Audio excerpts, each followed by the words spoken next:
बटोगे तो कटोगे, एक रहोगे तो नेक रहोगे, एक रहोगे तो सेफ रहोगे।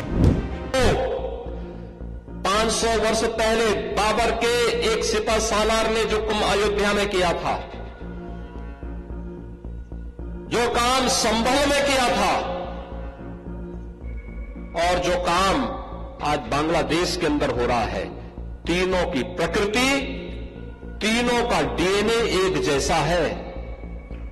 यूपी में बटेंगे तो कटेंगे के बाद सीएम योगी आदित्यनाथ ने एक बार फिर संभल हिंसा और बांग्लादेश का जिक्र करते हुए बाबर और डीएनए की बात कर सियासी पारा हाई कर दिया है। सीएम योगी के इस बयान को 2027 में होने वाले उत्तर प्रदेश विधानसभा चुनाव के एजेंडे से जोड़कर देखा जा रहा है, जिससे साफ है कि यूपी का अगला चुनाव भी सनातन और धर्म के कार्ड पर ही लड़ा जाएगा।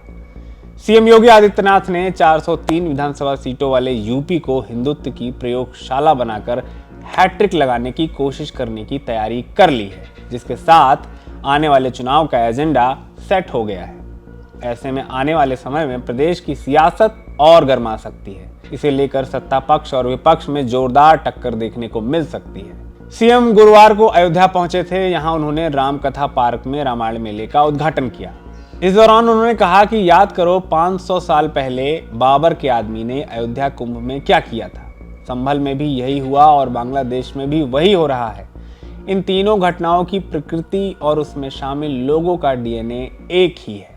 बाधा पैदा करने वाले लोग वे सफल रहे, और उन्हीं की जो जीन्स है वे आज भी हैं, जो जाति के नाम पर राजनीति करके सामाजिक ताने बाने को छिन्न भिन्न करने का प्रयास कर रहे हैं। दुश्मन बगल के देश में किस प्रकार का कृत्य कर रहे हैं, याद रखना। किसी को अगर गलतफहमी हो, 500 वर्ष पहले बाबर के एक सिपह सालार ने जो कुंभ अयोध्या में किया था, जो काम संभल में किया था, और जो काम आज बांग्लादेश के अंदर हो रहा है, तीनों की प्रकृति, तीनों का डीएनए एक जैसा है। सीएम योगी ने इस बयान के जरिए हिंदू वोटों को एकजुट रहने का संकेत दिया और साफ कर दिया कि वो बहुसंख्यक हिंदुओं के सहारे ही चुनावी रण में उतरेंगे। बीजेपी जहां आने वाले चुनाव में धर्म कार्ड के सहारे आगे बढ़ने की कोशिश कर रही है, तो वहीं दूसरी ओर समाजवादी पार्टी के पास पीडीए यानी पिछड़ा, दलित और अल्पसंख्यक का कार्ड है। लेकिन यहां भी मुस्लिम वोटों को लेकर समाजवादी पार्टी और कांग्रेस के बीच खींचतान शुरू हो गई है। दोनों दल एक दूसरे को मुस्लिमों का सबसे बड़ा हितैषी दिखाने में जुटे हुए हैं। इसकी एक झलक हाल ही में संभल को लेकर देखने को मिली, जब सपा सांसद धर्मेंद्र यादव ने संभल के बहाने कांग्रेस पर हमला बोला, तो 4 दिसंबर को राहुल प्रियंका संभल के लिए निकल गए। समाजवादी पार्टी और अखिलेश ये हरगिज नहीं चाहते कि संभल और अल्पसंख्यकों के मुद्दे पर कोई और बाजी मार ले जाए, जिससे 2027 के लिए उनकी राह मुश्किल हो जाए।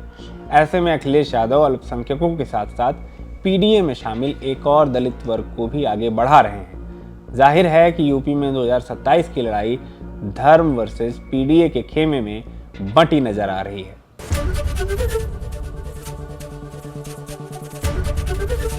एबीपी गंगा, खबर आपकी, जुबान आपकी।